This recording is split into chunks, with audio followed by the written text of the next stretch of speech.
మండల స్థాయి కంటే ఎక్కువ జరగడం మా అదృష్టం.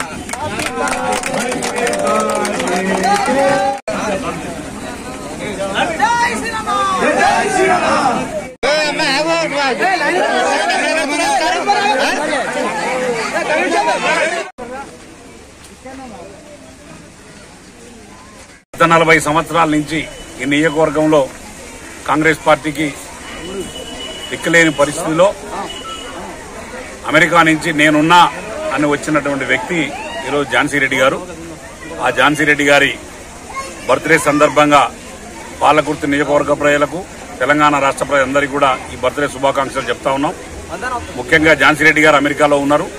మొన్న రేవంత్ రెడ్డి గారు అమెరికా పోయిన సందర్భంగా వారక్కడ వారితో పాటు వ్యాపారస్తులను కలిసే క్రమంలో, ఇండస్ట్రియల్ వాళ్ళని కలిసే క్రమంలో ఝాన్సీ రెడ్డి గారు పోవడం జరిగింది.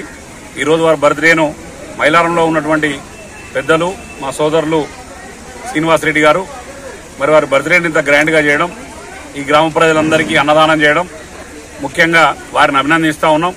సరే, వారు ఎన్నో స్వచ్ఛంద సేవలు ఎస్ఎస్ఆర్ పేరు మీద చేస్తూ ఉన్నారు.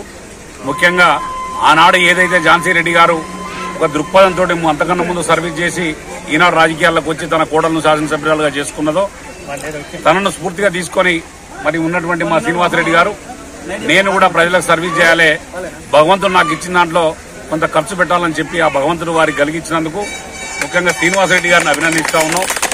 గ్రామ ప్రజల నుంచి ఆమెకు ప్రత్యేక ధన్యవాదాలు తెలియజేస్తున్నాం. మా ఎస్ఆర్ఆర్ ఫౌండేషన్ నుంచి ఈ నియోజకవర్గం కాదు 2 స్టేట్లలో కూడా ఎన్నో సేవా కార్యక్రమాలు చేస్తున్నాం. ఇక ముందు కూడా అలాగనే చేస్తున్నాం.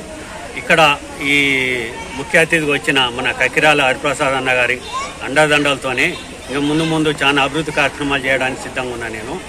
అంతేకాదు ఇక్కడ ఉల్లంగల యాదగిరి కానీ, అలాగే మన వేణు కానీ, గబ్బటి బాబు కానీ, అలాగే ముదిరాజ సంఘం ప్రెసిడెంటు కుమార్ కానీ, అలాగే గౌడ సంఘం నుంచి కోల సంపత్ కానీ, అలాగే అందరూ ఇక్కడ వీరికి వచ్చిన ప్రతి ఒక్కరికి పేరు పేరున ధన్యవాదాలు తెలియజేస్తూ మనందరం సంఘటితమై మనం ఏదైనా సాధించుకోవచ్చు.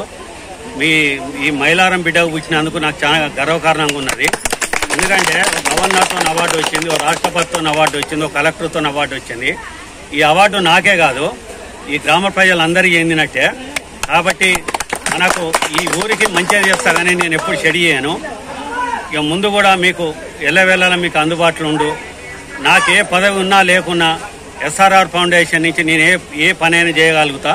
ఆ పని నేను చేపిస్తానని గ్రామ ప్రజలందరికీ